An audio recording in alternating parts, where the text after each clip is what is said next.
Ayant and Mahin. গাছের এই ফুলগুলো দেখতে কত সুন্দর, তাই না? কিন্তু আপনারা কি জানেন এই গাছের ফুল দেখার জন্য আমাদের 12 বছর অপেক্ষা করতে হয়েছে? জি হ্যাঁ, 12 বছর আগে এই ফুল গাছটা আমি লাগিয়েছিলাম। 12 বছরে একবারও এই গাছে ফুল ফুটেনি। এই প্রথম এই গাছে ফুল ফুটেছে।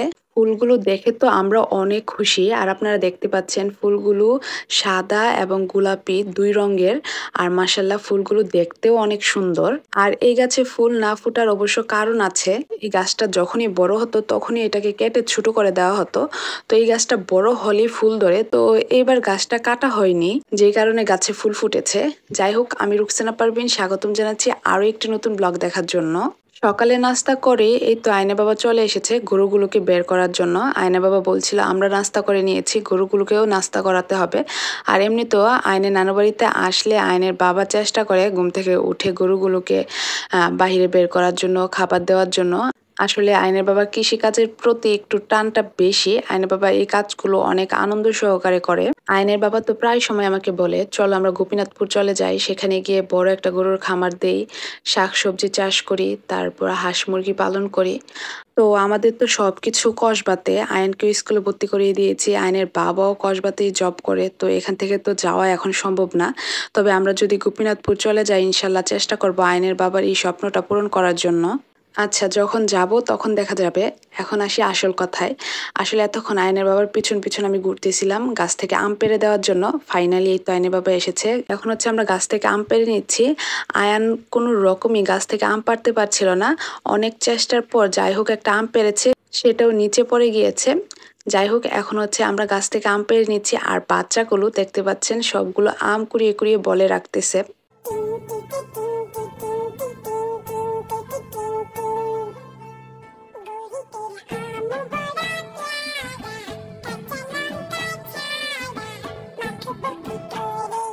আমরা যে গাছ থেকে এতগুলো কাঁচা আম পেড়ে নিচ্ছি, এই আমগুলো দিয়ে আমরা 4টা আইটেম তৈরি করব।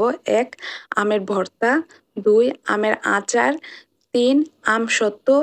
আর 4, আমের খলি। তবে আপনারা কিন্তু আমের খলিটা তৈরি করে পুরো বছর সংরক্ষণ করতে পারবেন।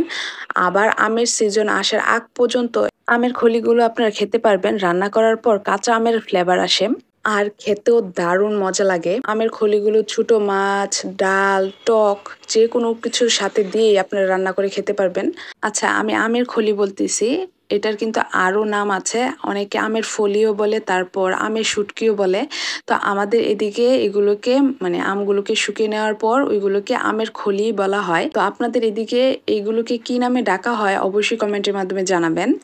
আর বাকি রইল ভর্তা, আচার আর আমসত্ত্ব। আমার মনে হয় না এমন কেউ আছে যে আমের ভর্তা, আচার, আমসত্ত্ব এগুলো পছন্দ করে না। আমাদের বাড়ির সবাই খুবই পছন্দ করে। যাই হোক, এখন হচ্ছে আমরা আমের খলি, আমসত্ত্ব, আমের আচার দেওয়ার জন্য আমগুলোকে কেটে নিচ্ছি। আর ওইদিকে আয়ানের ছোট মাকে দিয়ে দিয়েছি আমের ভর্তা বানানোর জন্য। আমগুলোকে যেন কুচি কুচি করে নেয়। এই তো এদিকে আয়ানের ছোট মা গ্লেটার দিয়ে আমগুলোকে গ্লেট করে নিচ্ছে।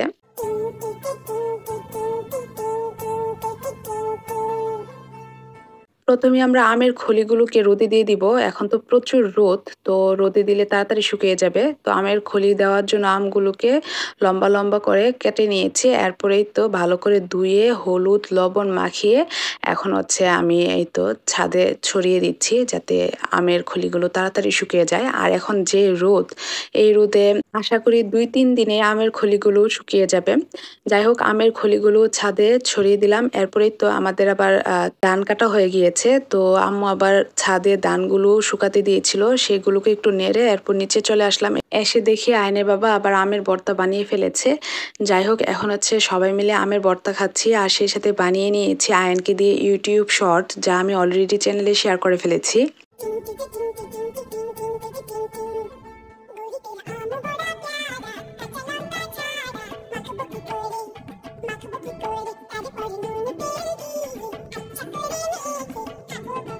অবশেষে আমাদের আম কাটা শেষ হয়েছে। এই তো এদিকে আম্মু আমের আচার আর আমসত্ত্ব দেওয়ার জন্য আমগুলো সিদ্ধ বসিয়ে দিয়েছে। আর এদিকে হচ্ছে আমি ছাদে চলে এসেছি। আমের এই পিঠের পানি শুকিয়ে গিয়েছে, তো আমগুলোকে এখন উল্টিয়ে দিচ্ছি যাতে আমগুলো তাড়াতাড়ি শুকিয়ে আমের খলিতে রূপান্তরিত হয়। আসলে এখন আর কোনো কাজ নেই, আমগুলোকে ভালো করে শুকিয়ে নিলেই আমের খলি তৈরি হয়ে যাবে। আর এদিকে আম্মু হচ্ছে আমের আচার দিয়ে নিচ্ছে আর আমসত্ত্বের জন্য আমগুলোকেও সিদ্ধ করে নিচ্ছে। আমি এখানে আমের আচার আর আমসত্ত্বের রেসিপি শেয়ার করছি না, এইগুলোর রেসিপি অলরেডি আমার রেসিপি চ্যানেলে শেয়ার করা আছে। তো আমের খলির রেসিপি যেহেতু শেয়ার করা নেই, তাই আপনাদের সাথে শেয়ার করে ফেললাম।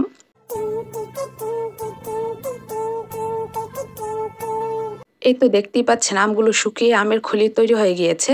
আমের খলিগুলো শুকানোর আগে আমরা কসবা চলে এসেছিলাম, তাই আমি আর ভিডিও করতে পারিনি।